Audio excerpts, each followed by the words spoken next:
Dios ha sido bueno, bueno es Dios. Buenos días, tomen asiento por favor. Segunda Corintios capítulo 5 en su Biblia, por favor. Segunda Corintios capítulo 5,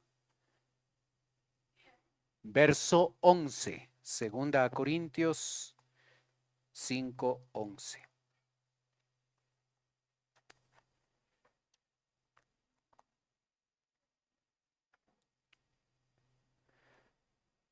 La gran comisión, es decir, el mandamiento de Dios a todo creyente de ir y predicar el evangelio, es una verdad que para la mayoría o para todos los creyentes está muy claro. Todos entendemos que somos responsables de compartir el evangelio con otros.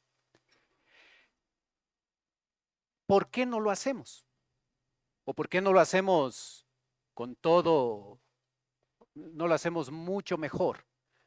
¿Por qué? ¿Por qué nos es difícil este tema?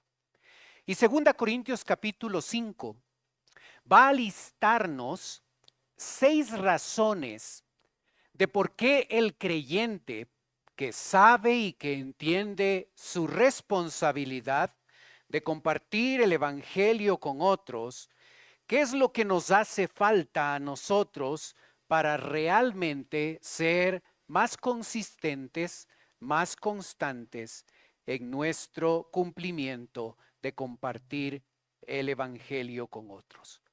Primera razón, capítulo 5, verso 11. Conociendo, pues, el temor del Señor, persuadimos a los hombres, pero a Dios les es manifiesto lo que somos, y espero que también lo sea a vuestras conciencias. Cuando queremos entender este pasaje acerca del temor del Señor y cómo este temor del Señor empuja a ese acto de persuadir a otros para que conozcan del Señor, debemos darnos cuenta que este pasaje está en el contexto del tribunal de Cristo. Usted lee todo el capítulo 5, va a darse cuenta que el tema es ese, el tribunal de Cristo. El tribunal de Cristo es un instante en la vida de nosotros los creyentes, todavía en el futuro, donde usted y yo vamos a ser evaluados por lo que hemos hecho y por lo que no hemos hecho. No se va a determinar si es salvo usted o no, porque eso se decidió en el momento en el que usted y yo recibimos a Cristo. Pero se va a evaluar cómo desde allí nosotros vivimos, qué es lo bueno y lo malo que hemos hecho.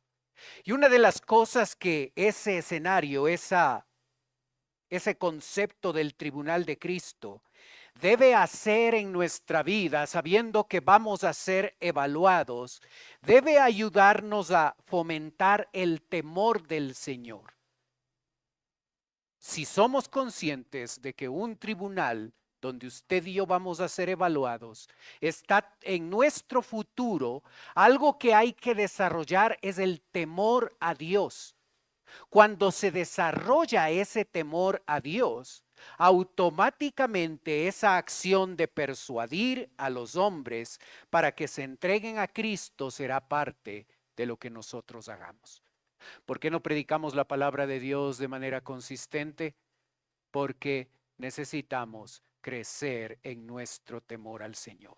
Si no hay temor al Señor, si hay poco temor al Señor, nosotros no vamos a ver una decisión clara, permanente, consistente en nuestra enseñanza del Evangelio al incrédulo.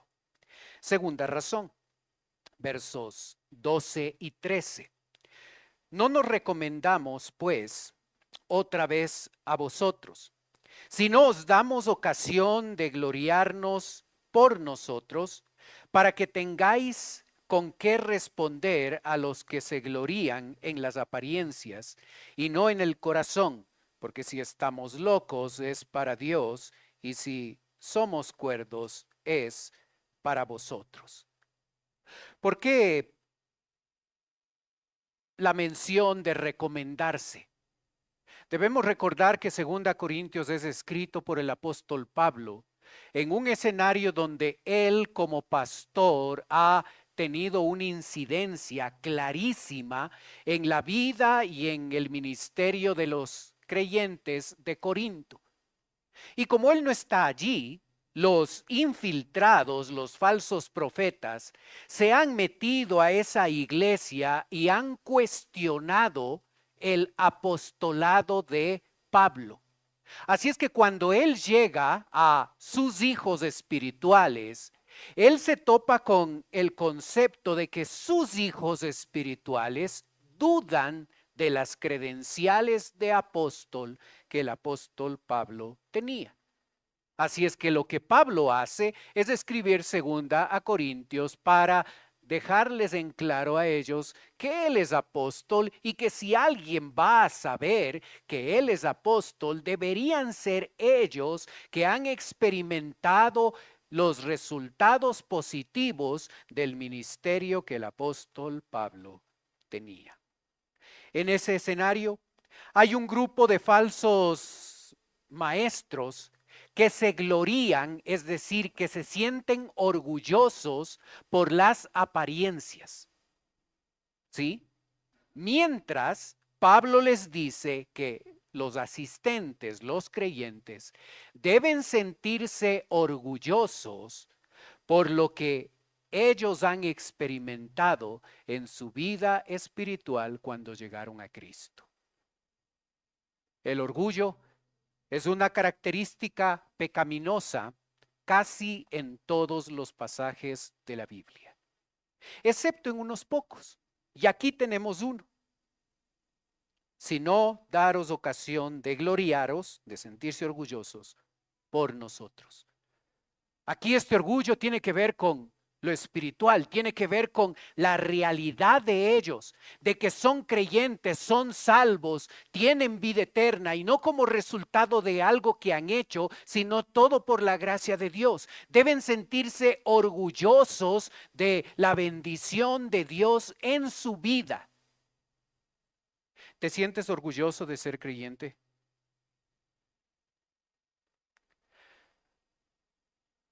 ¿Cuál es el equipo de fútbol más importante de Ecuador?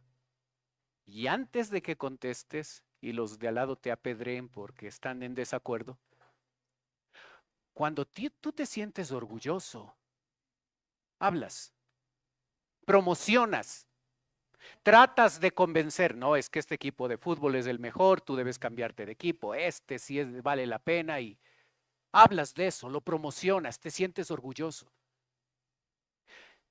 Y uno de los problemas es que a veces no hemos entendido quiénes somos en Cristo, por la gracia de Él. Debemos sentirnos orgullosos de quiénes somos. No porque hemos logrado algo, porque todo es por gracia, todo es porque Él quiso bendecir nuestra vida. Así es que si me siento orgulloso de quién soy, lo promociono, lo comparto, lo digo, para que otros también puedan sentir y experimentar lo bueno que es ser un hijo de Dios. ¿Observas qué nos hace falta para poder ser más consistentes en nuestra predicación del Evangelio? Tercera razón, verso 14.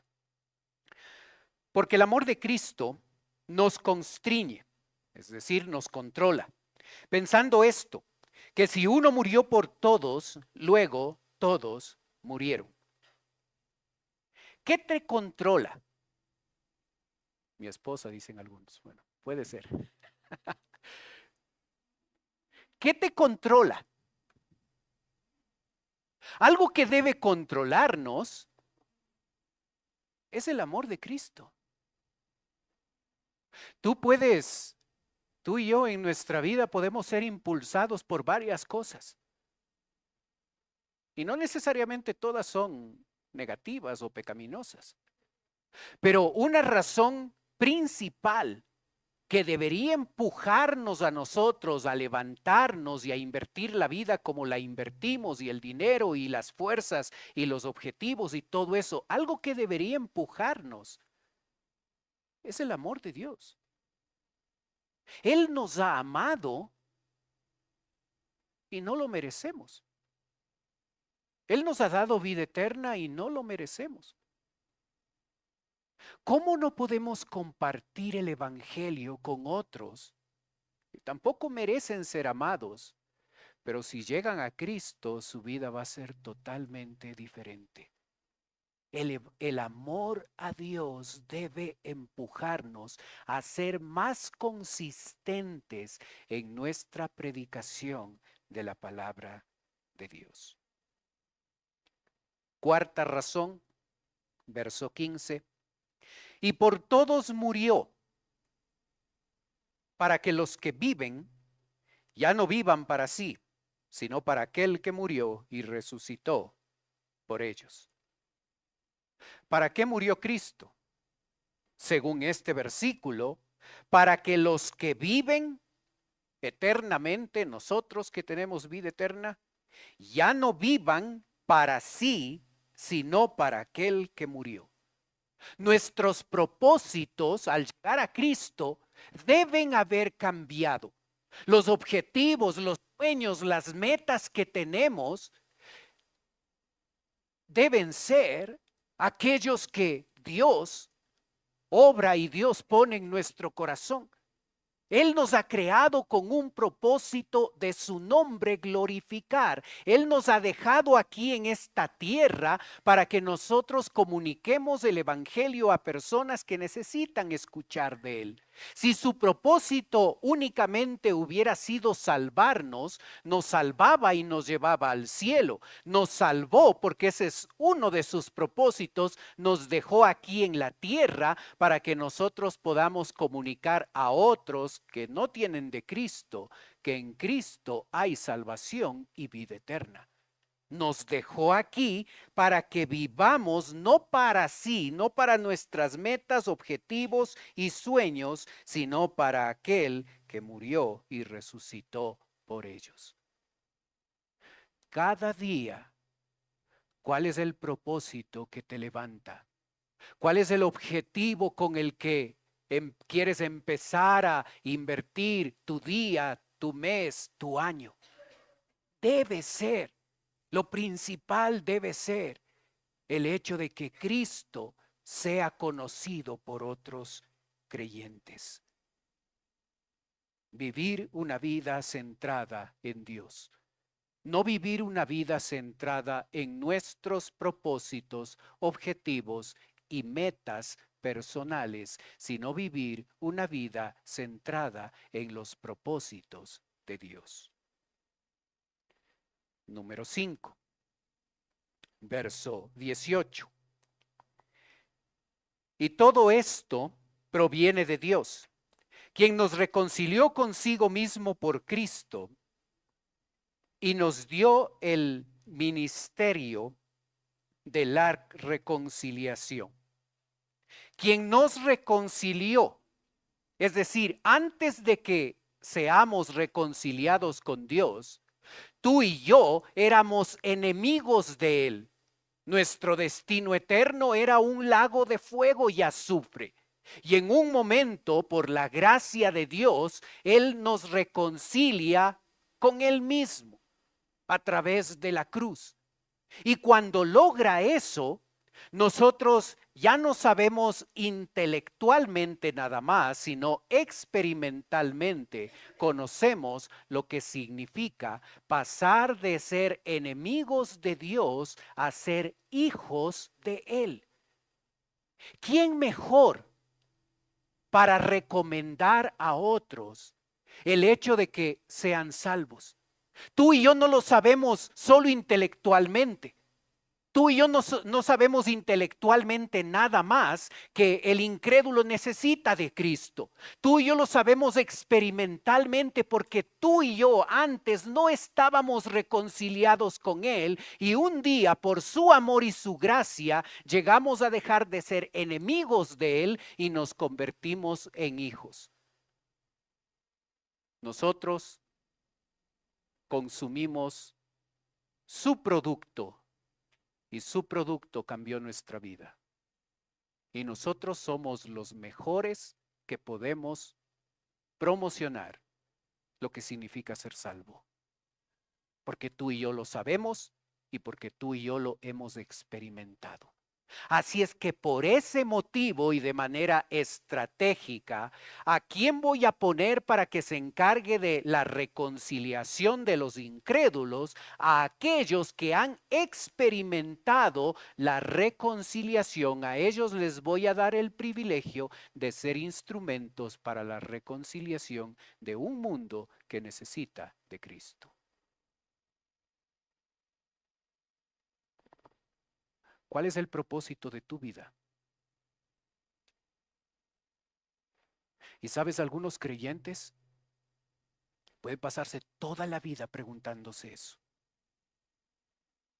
Y no sabiendo a ciencia cierta para qué están en esta vida.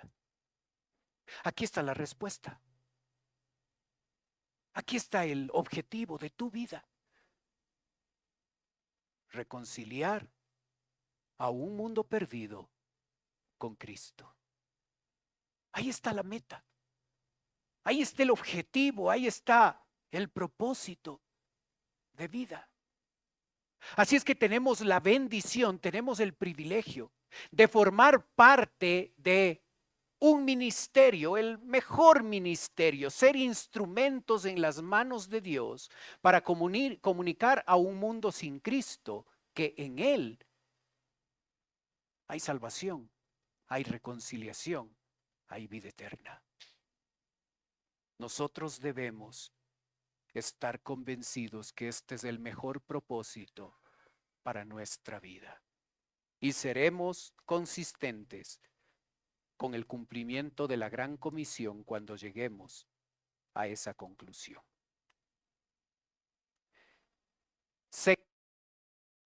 Sexta razón, capítulo 6, verso 1.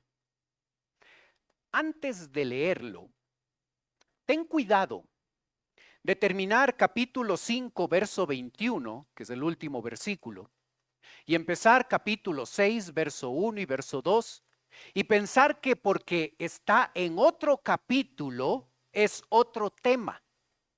Recuerda, los capítulos y los versículos en la Biblia no son inspirados. Fueron puestos por un señor allí hace muchos años y fue muy bueno porque nosotros fácilmente podemos identificar dónde queda 2 Corintios 6 y si no sería difícil. Es una tremenda herramienta, pero debemos tener cuidado de pensar que el tema ha concluido porque los versos 1 y 2 todavía están hablando del mismo tema que estamos tratando. Y de hecho, si ves cómo comienza el versículo 1, empieza con una conclusión. Así pues, concluyendo todo lo que les he dicho, nosotros como colaboradores suyos os exhortamos también a que no recibáis en vano la gracia de Dios, porque dice, en tiempo aceptable te he oído y en día de salvación te he socorrido. He aquí ahora el tiempo aceptable, he aquí ahora el día de salvación. Hoy es el día de salvación del incrédulo. No lo postergues para mañana. No lo dejes para el futuro pensando que hay tiempo para compartir el evangelio a ese amigo, a ese compañero de trabajo, a ese familiar. La falta de urgencia en nuestro evangelismo, en nuestro discipulado, es lo que hace que no seamos consistentes en el cumplimiento de compartir el mensaje de salvación. Debe ser algo urgente. Nosotros no sabemos qué va a pasar un día más, ni siquiera lo que va a pasar hoy. Así es que como no controlamos ni siquiera el futuro más cercano de nosotros, nosotros necesitamos ser sumamente diligentes en nuestro compartir la palabra de Dios, porque si no lo vemos como algo urgente, si no le vemos a un incrédulo en medio de un lago de fuego y azufre como su realidad, y no nos damos cuenta de la urgencia, vamos a ser no consistentes en nuestro compartir la palabra de Dios. ¿Cuál de las 6 razones es la que tú te das cuenta que hace falta tomar alguna decisión para decir, ok, voy a hacer de el compartir el evangelio algo más consistente en mi vida? Puede ser más de una, pero ¿cuál te diste cuenta? Esto me falta a mí, esto necesito priorizar, aquí necesito tomar una decisión. Ahora que vamos a orar juntos, es un buen tiempo para comprometerte con Dios. Es una bendición tener a nuestros misioneros con el trabajo que ellos hacen allí en sus lugares predicando la palabra de Dios. Y debemos estar apoyándoles en oración constante, continua, diaria. Y debemos estar siendo generosos con la ofrenda misionera para ellos. Pero sin dejar de hacer eso, nosotros necesitamos darnos cuenta que Dios nos ha ubicado en un lugar donde nosotros somos responsables de la gente que está, de la gente sin Cristo que está a nuestro alrededor. Y Dios espera que tú y yo compartamos el Evangelio de manera más consistente, más permanente.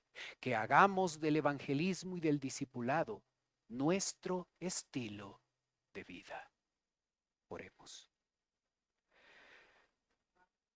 Padre Celestial, queremos darte gracias por tu palabra. Gracias, Señor, por la bendición que nos das de poder estudiarla. Y gracias, Señor, porque lo pones muy claro, razones específicas de por qué nosotros podemos estar estancados de manera personal en nuestro compartir el Evangelio, en nuestro discipular. Y Padre, yo ruego que a la luz de tu palabra cada uno de nosotros podamos evaluarnos, podamos ver dónde hay que tomar una decisión, qué pecado hay que abandonar, qué decisión hay que tomar. Y podamos ser consistentes en el cumplimiento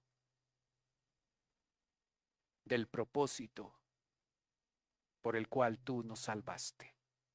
Pedimos tu bendición. Mientras usted mantiene sus ojos cerrados, continúe orando, tomando decisiones. Puede ser que esta mañana nos está visitando alguien por primera vez.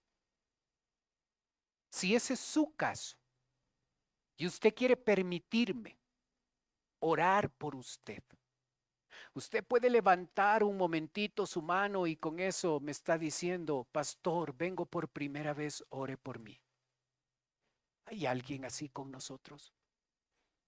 Gracias, veo su mano. Gracias por identificarse. ¿Alguien más con nosotros? Para la persona que se identificó, en un ratito voy a orar por usted, como le dije.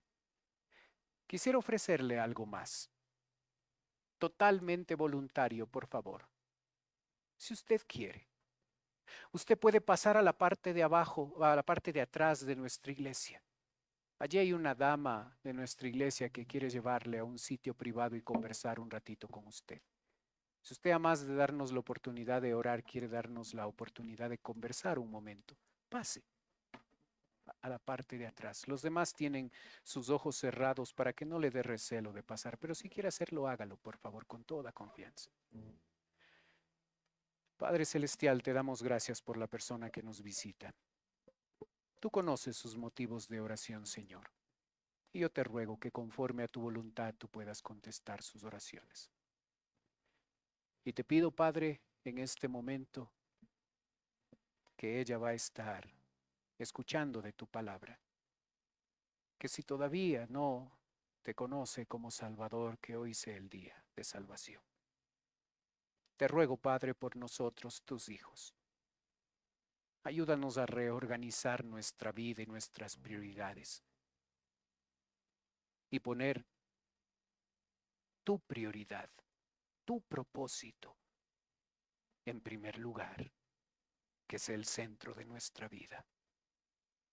Pedimos tu bendición. Oramos en el nombre de Cristo Jesús. Amén. Dios ha sido